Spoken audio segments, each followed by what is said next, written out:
आता मग हे फॅक्टर आहेत जे जेनेटिक प्युरिटीवर अफेक्ट करतात. तर आता हे जेनेटिक प्युरिटी मेंटेन कशी करायची आपल्याला, तर बघा Horne 1953 has suggested the following methods for maintenance of genetic purity. म्हणजे जेनेटिक प्युरिटी मेंटेन करून ठेवण्यासाठी काही सजेशन दिलेले आहेत. त्यामध्ये बघा पहिला, use of approved seed in seed multiplication. Seed मल्टिप्लिकेशनमध्ये आपल्याला अप्रूव्ड सीड्स वापरायचे. त्यानंतर inspection of seed field prior to planting. Planting करायच्या अगोदर आपल्याला सीड फील्ड जिथे आपण प्लांट करणार आहोत त्याचं इन्स्पेक्शन करायचं आहे की तो सुटेबल आहे का आपल्या सीडला, तो एरिया सुटेबल आहे का, ती सॉईल सुटेबल आहे का. ठीक आहे.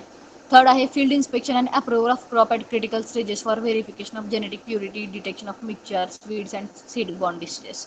म्हणजे फील्ड इन्स्पेक्शन तर करायचेच आहे, त्या करायचेच आहे, त्यासोबत approval of crop at critical stages म्हणजे जेनेटिक प्युरिटी आपल्याला त्याची व्हेरीफाय करायचे. डिटेक्शन ऑफ मिक्सचर आधी व्हेरीफाय करायचं आहे. मिक्सचर ऑफ वीड आणि सीड बॉर्न डिसीजेससाठी आपल्याला पहिल्यांदा ते चेक करायचे आणि नंतरच त्या फील्डमध्ये आपण प्लांटिंग करू शकतो का हे आपल्याला बघायचं आहे.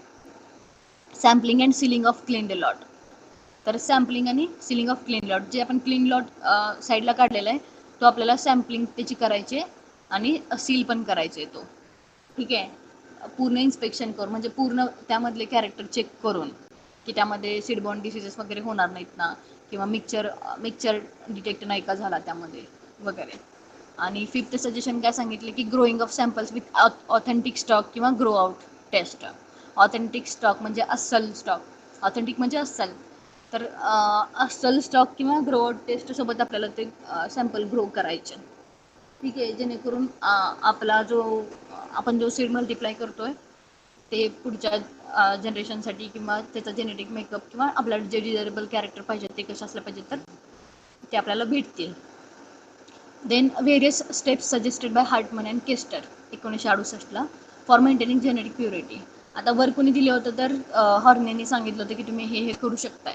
आता इथं हार्टमन आणि केस्टर काय म्हणतात की providing isolation to prevent cross fertilisation किंवा मेकॅनिकल मिक्सचर. तर आयसोलेशन डिस्टन्स पाहिजे जे आपण प्लांटिंग करतो त्यामध्ये. आयसोलेशन डिस्टन्स आपल्याला प्रोव्हाइड करायचं जेणेकरून क्रॉस फर्टिलायझेशन होणार नाही किंवा मेकॅनिकल मिक्सचर्स तयार होणार नाहीत. देन दुसरं आपण काय करू शकतो, roguing of seed field prior to planting. म्हणजे प्लांटिंग करायच्या अगोदर आपल्याला सीड फील्डचं रफिंग करायचं आहे. बरोबर आहे. Roguing. Periodic testing of varieties for genetic purity. तर जेनेटिक प्युरिटी चेक करण्यासाठी सारखं आपल्याला त्या व्हरायटीची टेस्टिंग करायची पिरियडिकली. ठीक आहे. त्यानंतर grown in adapted areas only to avoid genetic shifts in the variety. म्हणजे व्हरायटीमध्ये जेनेटिक शिफ्ट होऊ नये म्हणून फक्त अडॉप्टेड एरियाजमध्येच आपल्याला ती व्हरायटी लावायची, नॉन अडॉप्टेबल एरियाजमध्ये लावायची नाही. Certification of seed crops to maintain genetic purity and quality. Genetic purity आणि क्वालिटी मेंटेन राहण्यासाठी आपल्याला सीड क्रॉप्सला सर्टिफिकेशन करायचं त्यांचं. नंतर अडॉप्टिंग जनरेशन सिस्टीम. तर जनरेशन सिस्टीम आपल्याला अडॉप्ट करायची. तर हे फर्स्ट हार्नेनी 4-5 सजेशन दिले होते, हार्टमॅन आणि केस्टरनी 4-5 सजेशन दिले होते. आता नेक्स्ट आहे safeguard for maintenance of genetic purity. तर जेनेटिक प्युरिटी मेंटेन करण्यासाठी सेफ गार्ड कुठले कुठले आहेत त्यामध्ये बघा, the important safeguards for maintaining genetic purity during seed production are. पहिला आहे कंट्रोल ऑफ सीड सोर्स, दुसरा आहे प्रिसिडिंग क्रॉप रिक्वायरमेंट, तिसरा आहे आयसोलेशन, चौथा आहे roguing of seed fields, seed certification आणि ग्रो आउट टेस्ट. हे 6 सेफ गार्ड्स आपल्याला सांगितलेले आहेत. तर फर्स्ट आहे control of seed source. Seed source आपण कंट्रोल करू शकतो. तर बघा, the seed used of appropriate class from the approved source for raising of seed crop. म्हणजे जे आपण सीड वापरतोय ते कसे पाहिजेत, ॲप्रोप्रिएट क्लासचे पाहिजेत आणि ॲप्रोप्रिएट सोर्सचे पाहिजेत आपला सीड क्रॉप रेज करण्यासाठी. So there are 4 classes of seed from breeder seed which are given and defined by Association of Official Seed Certification Agency, AOSCA, Association of official seed certification agency. ठीक आहे. तर बघा याच टॉपिकमध्ये हां 4th chapter सुद्धा complete होतं आहे, different classes of seeds. ठीक आहे. आता आपण बघणार आहोत डिफरंट क्लासेस ऑफ सीड्स. बघा फर्स्ट क्लास कुठले, nucleus seed. It is handful of seed maintain by concern breeder for further multiplication. सगळ्यात बेसिक सीड आहे न्यूक्लियस सीड आणि ब्रीडर सीड. तर nucleus seed will have all the characters that the breeder has placed in it. ब्रीडरनी जे काही त्यामध्ये character place केले आहेत ते सगळे कॅरेक्टर न्यूक्लियस सीडमध्ये असतात. And it is of highest genetic purity. Basic असल्यामुळं हायेस्ट जेनेटिक प्युरिटी यामध्ये असते. And the quantity of nucleus seed is in kilogram. तर ही जी क्वांटिटी असते न्यूक्लियस सीडची ती किलोग्राममध्ये असते. न्यूक्लियस सीड लक्षात ठेवा. त्यानंतर ब्रीडर सीड दुसरी क्लास आहे. It is produced by concern breeder or sponsoring institute किंवा which is use for producing foundation seed.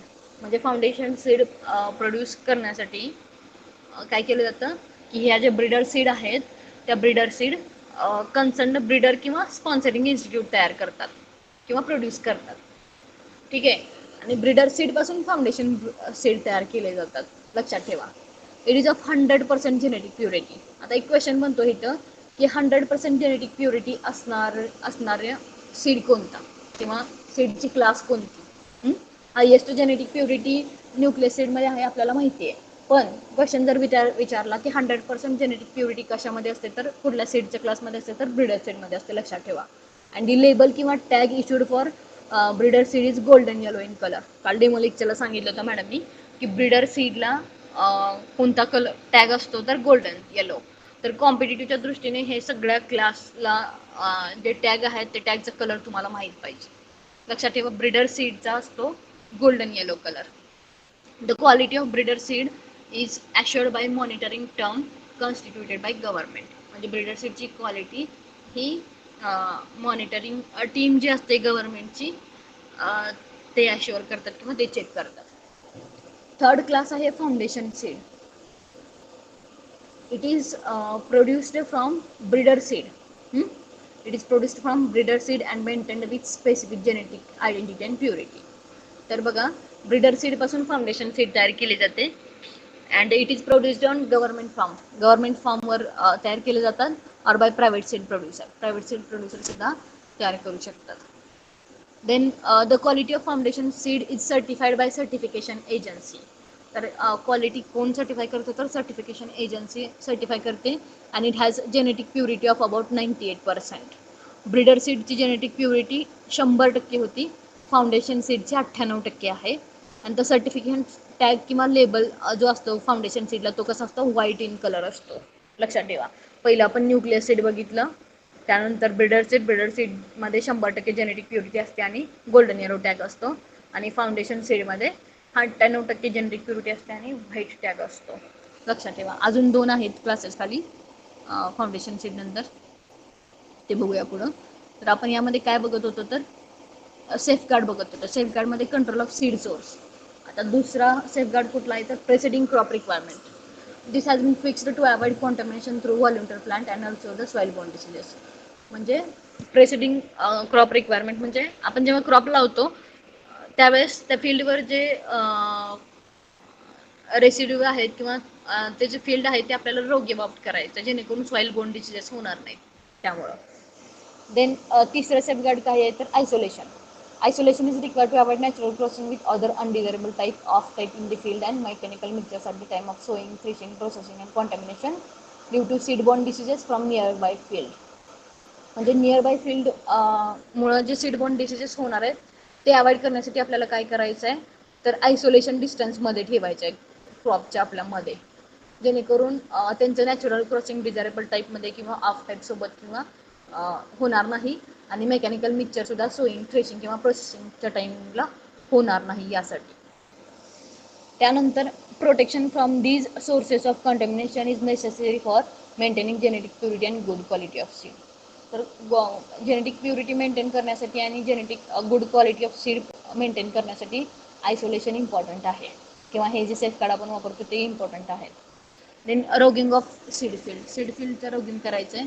त्यामध्ये बघा the existence of type plant. Off type plant म्हणजे जे आपण घेतलेलं आहे आधी is another source of genetic contamination. म्हणजे जर सुरुवातीचा क्रॉप आपण घेतलाय आणि त्यानंतर जो आपला सक्सेडिंग क्रॉप घेतो त्याच्यानंतरचा तर पहिल्या क्रॉपच्या रेसिड्यू मुळे जे डिसीज होणार आहे ते जर पुढच्या क्रॉपचं जर मेन डिसीज असेल तर काय होणार आहे तर काय होणार तर कॉन्टॅमिनेट होणार आहे. त्यामुळं सगळ्यात पहिल्यांदा आपल्याला काय करायचं आहे, दुसरा क्रॉप लावायच्या अगोदर सीड फील्ड जो आहे आपला तो रोगीबाब करायचा पूर्ण. And off-type plants differing in their characteristics from that of the seed crop are called as off-types. म्हणजे off-type plant differing in their characteristics from that of seed crop. म्हणजे सीड क्रॉप पेक्षा किंवा सीड क्रॉपच्या कंपॅरिझनमध्ये ज्या crop प्लांटचे characteristics differ असतात त्यांना आपण off type plant म्हणतो. And removal of type is referred as roguing. हे ऑफ टाईप रिमूव्ह करण्याच्या प्रोसेसला म्हणतात roguing. And the main sources of type कोणकोणते सोर्सेस आहेत, segregation of plant from certain character किंवा म्युटेशन सेग्रिगेट करायचे, voluntary plants from previous crop, then accidentally planted seeds of other variety, म्हणजे चुकून दुसऱ्या व्हरायटीचे आपण जर प्लांट सीड केलेले असतील किंवा डिसीज्ड प्लांट असेल. Off type plants should be rogued out from the seed plots before they shed pollen and pollination होता. तर ते कधी रिमूव्ह केले पाहिजेत आपण की त्यांचं पोलन पडण्या अगोदर किंवा पॉलिनेशन व्हायच्या अगोदर आपल्याला ते काढून टाकायचे. And to accomplish this regular supervision of trained personnel is required. आणि हे करण्यासाठी सुपरविजन म्हणजे ट्रेंड पर्सनल किंवा एखादं ऑफिशियल आपल्याला तिथे पाहिजे, जेणेकरून पॉलिनेशन व्हायच्या अगोदर आपण ते रिमूव्ह करू शकतो. फिफ्थ आहे सीड सर्टिफिकेशन. सीड सर्टिफिकेशनमध्ये बघा, genetic purity in seed productions maintained through a system of seed certification. तर सीड प्रोडक्शनमध्ये जेनेटिक प्युरिटी ही सीड सर्टिफिकेशन करून मेंटेन ठेवली जाते. And the main objective of seed certification is to make available seeds of good quality to farmers. म्हणजे seed सर्टिफिकेशनचा main उद्देश काय आहे तर फार्मर्सला जे काही आपण सीड प्रोव्हाइड करणार आहोत ते गुड क्वालिटीचे सीड असले पाहिजेत. ठीक आहे. तर काही काही ठिकाणी to achieve this qualified and trained personnel from SCA state certification seed certification agency SCA. तर हे करण्यासाठी क्वालिफाईड किंवा ट्रेंड पर्सनल पाहिजे आपल्याला सीड सर्टिफिकेशन एजन्सीचा. And carry out field inspection at appropriate stages of crop growth. म्हणजे crop ग्रोथच्या appropriate स्टेजेसच्या वेळेस फील्ड इन्स्पेक्शन करण्यायोग्य असं आपल्याकडे एक क्वालिफाईड किंवा ट्रेंड पर्सनल पाहिजे सीड सर्टिफिकेशन एजन्सीचा. ठीक आहे. They also make seed inspection by drawing samples from seed lots after processing केल्यानंतर ते काय करतात तर त्या लॉटमधला सॅम्पल ड्रॉ करतात आणि त्यांचं सीड इन्स्पेक्शन करतात, जे काही ट्रेंड पर्सनल असतील ते. And the seed certification agency verifies for both field and seed standards and the seed lot must confirm to get approval as certified seed. म्हणजे पूर्ण सगळं चेकिंग करूनच ती सीड सर्टिफाईड आहे असं ते म्हणतात. ठीक आहे. सो लास्ट आहे safeguard of the grow out test. आता ग्रो आउट टेस्ट म्हणजे काय? Varieties that are grown for seed production should be periodically tested for genetic purity by conducting GOT म्हणजे grow out test to make sure that they are being maintained in the true form. म्हणजे grow out टेस्टमध्ये आपण काय करतो तर periodically testing करतो genetic प्युरिटीसाठी प्रत्येक स्टेजला. ग्रो आउट टेस्टमध्ये जेनेटिकल प्युरिटीसाठी वारंवार आपण काय करतो टेस्ट करतो. And GOT test is compulsory for hybrid produced by manual emasculation and pollination and for testing the purity of parental lines used in hybrid seed production. तर ग्रो आउट टेस्ट कशासाठी important आहे? Compulsory आहे.